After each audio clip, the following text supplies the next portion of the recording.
KB here with the Color Grade Podcast. How are you guys doing? Wonderful. How you doing? Very good. Doing And I well. love your background. Oh, thank you. Thank you. So, Jingle Jangle, just everything from the natural hair to the costuming, and really just to this unique and great world was just really visually stunning. So, can you both just talk a little bit about how you crafted this new and fresh kind of wonderland that we've never seen before, particularly in a Black film? Lynn?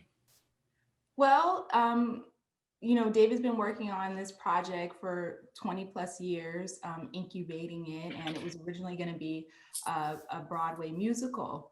And we wanted to create a world that was a classic. We wanted to create a classic Christmas holiday piece, just like the ones we all grew up with. And so their inspiration there, some of our favorites are Mary Poppins, Willy Wonka and the Chocolate Factory, Annie. So when you see those, they have that classic element to them. And we wanted to create one of our own that still was something for everyone, but had very specific elements that related to our culture.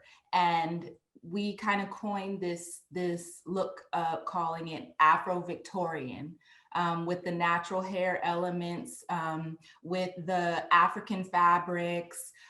Everything was very purposeful because we wanted each thing to tell a story, just like how the characters are telling a story. The costuming is a character as well. The hair is a character as well. So it was just very important to showcase natural hair in this beautiful way, and as well as the clothing, all of it lended itself to elevating the piece and just making it visually appealing, which is something we were all definitely going for.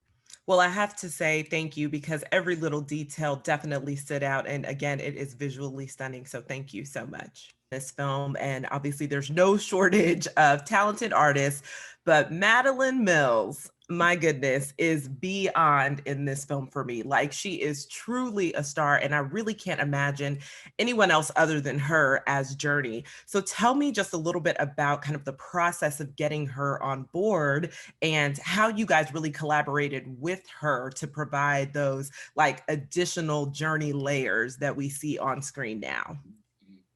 We did a worldwide search for Journey for months, and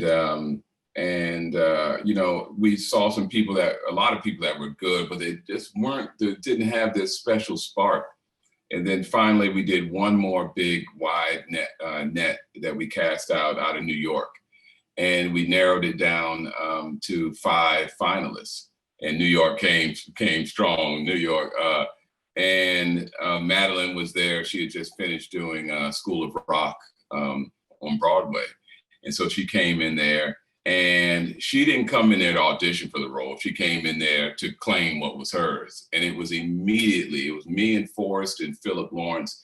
And this wasn't I never felt I was directing a kid. I was directing an adult that was in a kid's body, but I wasn't directing. I would talk to her about nuance and subtext and beats and objectives. I would talk to her about that and beats and things, and she would just look at me. I said, "You got it," and she was like, "We want," and then she would just nail it. And so she's very in tune, but she's an old soul. And I when I look at her, it's like Shirley Temple when she came on, and you're like, okay, and then Judy Garland, and you're like, oh, okay, and so. I think you'll be seeing her forever. She's a force of nature, and she's just the sweetest girl and magical and talented. She's a true triple threat, and I think we'll be seeing her for decades.